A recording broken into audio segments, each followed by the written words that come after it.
Ang Redmi K70 na kaya ang magiging Poco F6 Pro natin dahil ang Redmi K60 naging Poco F5 Pro, kaya magiging posibleng Poco F6 Pro din tong Redmi K70.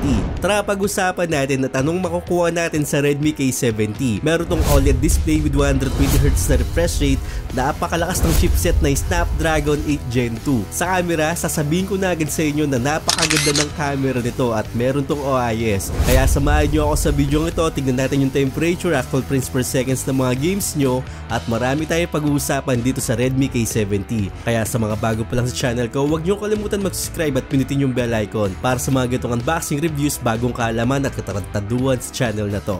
So like, comment, tsaka subscribe lang. Okay guys, sana ito na yung magiging Poco F6 Pro natin. Kung sakali mas maganda pa to kapag ginawa nilang global. Sobrang sulit talaga ng phone na to. Ang presyo nito is nasa 25,000 lang at Snapdragon 8 Gen 2 ka na. At yung link ilalagay ko na lang sa description at kung gusto nyo bumili agad, meron ng AHH Xiaomi Manila. So yung link ilalagay ko sa description para kung gusto nyo ipalalamu at nasa Manila lang kayo, at least mabibili nyo agad. Okay, yung box muna natin. Sa box meron tong black tsaka gold combination. Yan nakalagay Redmi K70. Sa loob ng box meron tayong jelly case na kulay black dyan. Tapos meron tayong Type-C cable, SIM injector pin na may kasamang talong at 120 watts na fast charger nga.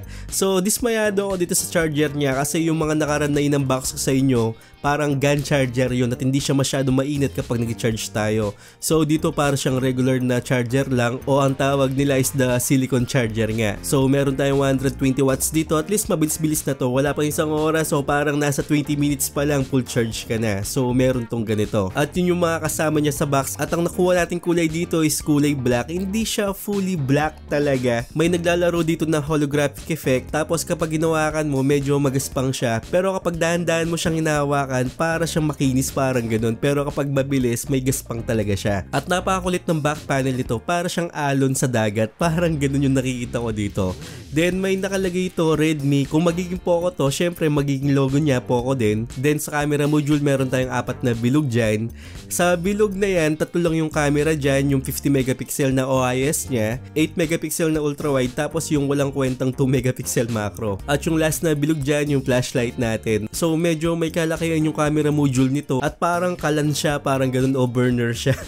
Ganun yung itsura nito. Pero nagugustuhan ko naman, medyo kakaiba. Yung ibang tao ayaw yata yung mga camera module na ganito. Well, wala tayong magagawa doon. Ganito yung mga design nila. So moving on, dito sa baba naman, meron tayong speaker, Type-C port, microphone, at SIM card tray. Hindi siya expandable storage, dual SIM card lang yung pwede rito. Then sa may gilid yung power button natin, tapos yung volume rocker. At yung fingerprint scanner natin is under display na siya at wala akong naging problema, mabilis-bilis naman. Sa kabilang side, wala tayong makikita dyan. Tapos dun sa taas, meron lang tayong noise cancelling microphone at isang infrared sensor na para sa remote control ng mga appliances natin. So dual speaker to, wala siyang speaker dun sa taas. Yung speaker niya is nasa tabi ng front facing camera. So parang nasa receiver siya at malakas-lakas naman yung speaker nito. Mamaya i-test natin yan. At idagdag ko na rin yung frame nito is made of metal kasi meron tayong mga antenna bands dito sa may gilid, meaning na metal frame yung ginamit dito. So premium talaga siyang hawakan. So ayun, nakita nyo na kung ano makukuha natin sa Redmi K70. Pag-usapan naman natin yung actual na performance ng phone na to. Nakakuha lang naman tayo ng Antutu score ng 1,500,000 ang Antutu score dito. Sobrang lupit niya at sobrang lakas talaga. Imagine mo yung GPU pa lang nito nakakuha ng 600,000 points. Sa CPU naman 300,000 lang. So ibig sabihin na palag na to sa gaming. Sa throttling test naman na nakuha natin, purong green yan at mataas din yung score na nakuha natin, nasa 300,000 points at maganda-ganda talaga yung naging umpisa ko dito. Pero syempre mas maganda na i-test natin sa actual gaming, tapos tignan natin yung temperature kung umiinit ba talaga o hindi. So nag-test tayo sa Mobile Legends, hindi pa siya masyadong optimized kasi yung nakuha nating settings nasa high tsaka ultra lang. So wala pa tayong frame rate na ultra dito, pero yung graphics naka-ultra na. So dito sa paglalaro ko sa Mobile Legends, maning-mani lang to actually.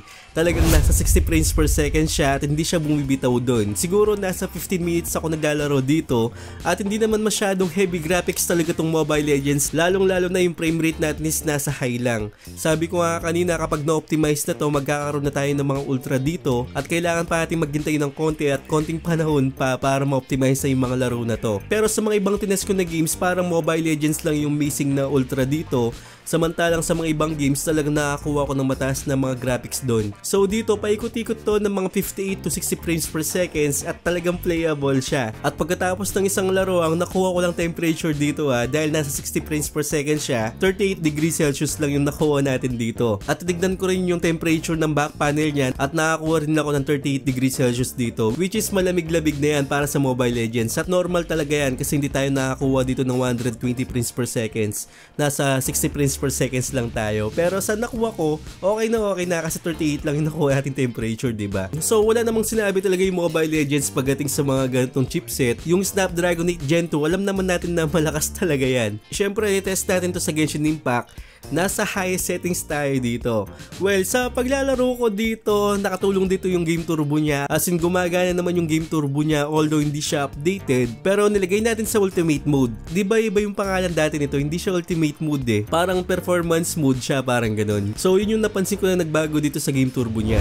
Sa paglalaro ko naman dito, nasa high settings tayo sa Genshin Impact at playable talaga siya. 50 to 60 frames per second. Actually, hindi siya masyadong bababa ng 50 eh. Parang nasa 57 to 60 frames per seconds. May mga time na nag-frame drop siya pero konti lang. Bumabalik talaga siya sa 60 frames per seconds. At talagang masasabi ko na gumagana talaga yung GPU nito o CPU nito pagdating dito sa Genshin Impact. So, kayang-kaya niya sa Genshin Impact sa high settings at 60 frames per seconds. Pagkatapos ng 30 minutes na laro ko dito, ang nakuha ko lang temperature dito is normal lang, is nasa 42 degrees Celsius, which is okay na okay pa rin yan para sa laro na Genshin Impact. So kaya-kaya niya talaga ang Genshin Impact. Dito naman tayo sa Farlight 84, isa sa mga games na heavy graphics talaga. Ang settings natin dito is nasa extreme na. So yung graphics extreme, tapos yung frame rate extreme, automatic na makakuha tayo ng 120 frames per seconds dito. Actually sa first 5 minutes ko nakakuha ako ng 120 at talagang stable siya dyan. Pero nung nasa 7 minutes na siya pataas, parang nasa 60 frames per seconds na lang siya. So hindi na siya umangat doon, parang nag-limit na lang siya sa 60 frames per seconds hanggang sa matapos yung laro. At ang nakuha nating temperature dito pagtapos ng isang laro is nasa 44 degrees Celsius, which is okay pa rin kasi nasa extreme tayo na graphics tapos yung frame rate natin is nasa extreme na. Pero sa paglalaro ko dito, dapat hindi siya nag-frame drops talaga ng 60 frames per seconds kasi okay na okay siya kanina sa 120. Yun lang yung napansin ko dito, pero hindi na siya bumaba sa 60 frames per seconds at wala ako nakita na malang frame drops talaga o major frame drops dito sa Farlight 84. So pagkatapos nga ng isang laro, 44 degrees Celsius, pati dun sa back panel niya na check din natin nasa 44 din, at yung part na camera module dun siya umiinit kasi nandun talaga yung chipset niya o dun talaga nagagaling yung init ng phone natin. At madali lang siyang lumamig talaga kasi metal frame yung ginamit dito at talagang nilalabas niya yung heat galing dun sa chipset niya. So pasado pa rin sa akin sa Farlight 84 kung gagamitan natin ng phone cooler. Sa Mir 4 naman, nasa high settings din tayo dito. Kayang-kaya niya. Stable siya sa 44 frames per second, so 44 FPS natin. So wala akong naramdaman na frame drops dito. Playable siya sa Mir 4. At yung mga ibang chipset nga natin as ko dati, yung mga Snapdragon 8 Gen 1, 8 Gen 2 sa mga ibang phone, medyo nagbe-frame drops yung mga yon. Pero dito sa Redmi K70e, kayang-kaya talaga yung Mir 4. Eto, kung kayang-kaya yung Mir 4, kayang-kaya din dito sa Call of Duty Mobile. Yung graphics natin dito is nasa medium, yung frame rate naman natin is nasa ultra. Stable to sa 89 to 90 frames per second hanggang sa matapos yung laro. At nasa VR modes tayo dito, kahit pumasok tayo sa mga smoke class, hindi siya mag-frame drops at kayang-kaya niya talaga sa Call of Duty Mobile. Pagkatapos ng isang laro dito, kung di ako nagkakamali, nasa 20 minutes yun, ang nakuha ko lang na temperature dito is nasa 41 degrees Celsius, which is malamig-lamig yan para sa ganitong laro. At talagang stable lang tayo sa 90 frames per second o 90 FPS pagdating sa Call of Duty Mobile. So playable siya, wala kayong magiging problema pagdating dito sa laro na to. Lalong-lalo na dito sa Wild Rift kasi yung nakuha kong settings dito nasa 120, tapos yung graphics nito is nasa high.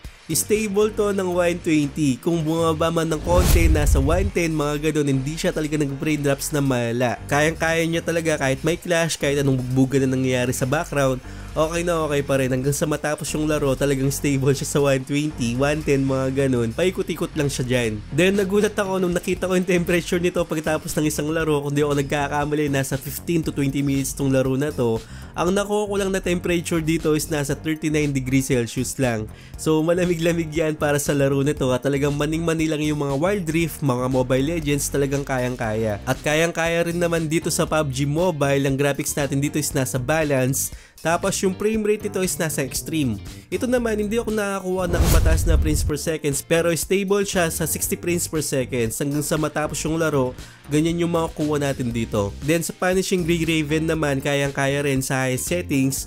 Ang nakukuha natin dito is nasa 57 to 60 frames per seconds. Talagang kahit anong bubuga dyan, clash o kahit anong pang mangyari dyan sa background mo, talagang kayang-kaya niya ang Punishing Grey Raven. Wala kang magiging problema rin dito. Talagang kayang-kayang Redmi K70 dahil malakas-lakas talaga ang Snapdragon 8 Gen 2. So sa mga nag-request, ito yung PPS-PP. Hindi ko na siya tinest sa Yuzu kasi hindi ko pa alam kung paano mag-download doon. Pero sa mga nakikita ko, napapansin ko, mas optimized talaga mga Qualcomm compare doon sa mga Dimensity pagdating sa mga emulator na ganito. So tinest ko nga to sa Tekken, hindi siya nag-frame drops, talagang playable siya. At tinest ko rin to sa God of War, talagang nasa 60 frames per seconds lang siya. Medyo nag-frame drop siya ng konti pero hindi siya malala at playable naman siya. Siguro mga nasa bagong mapa, mga ganon. Pero depende pa rin yan sa mga laro natin. May mga laro yata na hindi kinakaya or nasa 30 frames per seconds yung mga ibang games, pero dito nakakuha ko ng 60 frames per seconds pagdating sa Tekken, pagdating sa God of War. So playable to sa emulator. Sa mga ibang emulator, feeling ko playable na rin naman siya. Okay, ang masabi ko dito pagdating sa gaming, talagang palong-palo at talagang lumalaban tong Redmi K70 pagdating sa mga game test na ginawa natin. So kung napansin nyo, counting optimized pa siguro, sulit na talaga to. Lalong-lalo na sa Mobile Legends, counting settings pa, okay na siya. At napansin nyo, hindi masyadong uminit tong phone na to, talagang maganda yung thermals niya. Imagine nyo yung throttling test na tinest ko sa inyo kanina, talagang green yun. At talagang nagustuhan ko talaga yung chipset na to, napakalakas. So yun yung masasabi ko dito. Ngayon nakita nyo na ako anong performance ng Redmi K70. Eto naman yung display niya. Malunod ka sa ganda ng display nito at malaki talaga yung display niya. Meron tayong 6.67 inches OLED display, 68 billion colors at 120Hz na refresh rate. At yung nits brightness nito, napakalaki talaga. Nasa 4,000 nits brightness. Medyo tamang-tama lang, hindi naman siya masyadong maliwanag talaga o masilaw ka talaga. Pero sobrang ganda talaga ng nits brightness ito. Imagine mo, nasa 4,000 na. Talagang malaki-laki na yon. Tapos meron tayong 2K resolution dito, pero pwede nating ilagay yan sa 1080p lang para mas makatipid tayo ng baterya. Pero sa nakikita ko, kahit anong angulong maganda siyang tignan, black is true black talaga. So sabayan pa natin na napakalit na bezel, symmetrical to sa taas tsaka dun sa baba. Tapos yung punch-hole camera niya medyo maliit lang din. Hindi tulad ng ibang phone dati na napakalaki ng punch-hole camera, dito talagang maliit na lang. At nagugustuhan ko talaga yung display nito. Idagdag pa natin yung L1 certification nito. Yun nga lang hindi siya supported ng HDR pagdating sa Netflix, pero supported naman yung HDR10 Plus niya pagdating sa YouTube at sa ibang player. Yun nga lang talaga, HDR lang yung nawawala dito sa Netflix natin. Pero di ba okay na kasi naka L1 na tayo, ibig sabihin na full HD na yung mapapanood natin pagdating sa Netflix. So okay na okay pa rin yan, talagang pasadong-pasado kasi full HD na nga. So idagdag ko lang din, meron tayong Android 14, tapos HyperOS yung dinamit dito. Actually maganda naman talaga yung HyperOS, medyo may mga bugs lang akong napansin na hindi talaga tatanggal dito. Like yung actual na frames per seconds nga, para makuha natin yung actual nun, kailangan natin i-clear yung battery tsaka performance nito, which is dati sa MIUI ganun din yung nangyayari at nadala rin dito sa HyperOS niya. Ibig sabihin parang nagpalit lang talaga ng pangalan. Pero ang napansin ko dito, medyo magana siya compare mo dun sa MIUI talaga. So yun yung napansin ko dito. At medyo may mga konti lang na pagbabago dito. At kung matandaan nyo yung Poco F5 Pro, meron tayong AI image engine. Meron din tayo sa Redmi K70.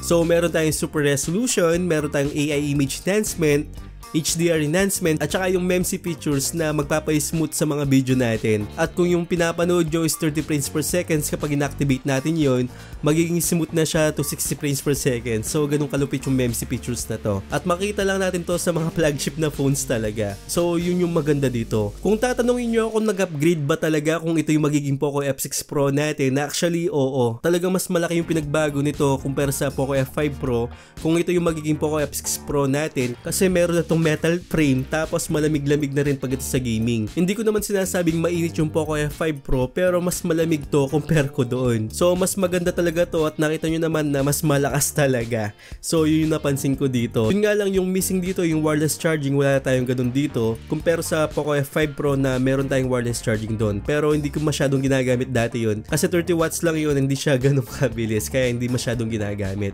Then additional nga meron tayong 5,000 mAh capacity ng battery dito na tumatagal talaga almost a day. Kung social media lang, kayang-kaya na, mga ganun. Pero kapag gaming, tumatagal to ng mga 7 to 8 hours. At mabilis naman siya mag-charge kasi meron tayong 120 watts na fast charger. Ibig sabihin na wala pang 20 minutes full charge ka na. So mabilis-bilis talaga yon. At ito, kung yung Poco F5 Pro maganda na sa camera, lalong-lalo na ang Redmi K70 na sobrang ganda pagdating sa camera.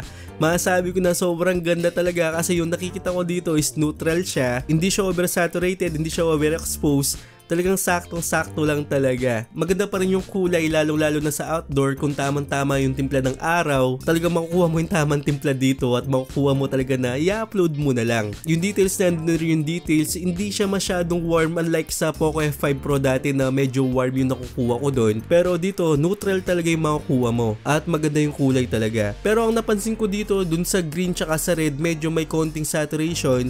Pero hindi naman sobra, as in talagang saktong-sakto lang. So sa napapansin ko, panalong-panalo, i-upload mo na lang.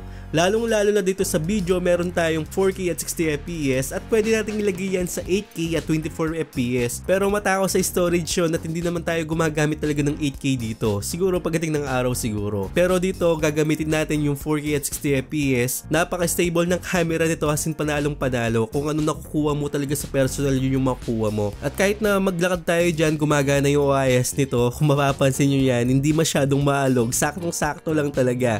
Pati yung kulay na nakikita ko dito, kung ano nakukuha ko sa personal, ganoon din yung nakukuha ko dito sa video. Sa front facing camera naman, tamang-tama lang. Maganda naman yung kuha, yun nga lang di masyadong impressive talaga pagdating sa mga selfie camera, lalong-lalo na yung mga Xiaomi phones. Hindi ako masyadong nai-impress, pero at least may magagamit tayo. Pero ang nagulat ako dito sa 1080p at 60 fps niya pagdating sa video, stable naman siya. At hindi naman siya masyadong malikot. Actually, yung details nandun na. Talagang konting edit lang dito sa selfie camera niya, pwede na. So, okay pa rin yung selfie nito. So ayun, final verdict ko, sana magiging Poco F6 Pro nga talaga to. As in talagang panalo tayo dito. Kung hindi ako nagkakamali, siguro magiging 23,000 din to, 24 mga ganon. At kapag may sale, siguro mga 21,000 na lang to. Pero ngayon, kung gusto nyong bumili, yung link ilalagay ko sa description. At kung sa Manila lang kayo, pwede kayo bumili dun sa AHH Xiaomi Manila. Actually, hindi ko mabigkas talaga yung AHH Xiaomi Manila kasi kahumpangan ako. So nahirapan ako bigkasin yung H talaga. So, pasensya na kayo. Pero yung link ilalagay lahat sa description kahit sa comment section.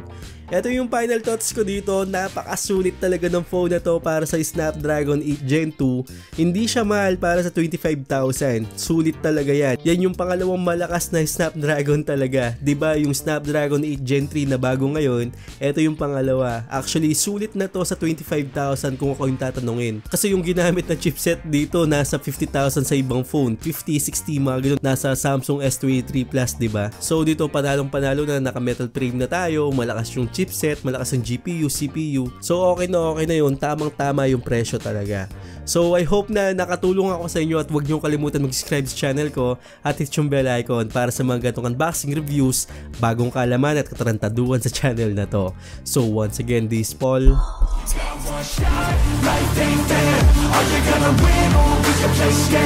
I will not stop, I can pretend to get to the top, then you must be where. Got 'em like, hey.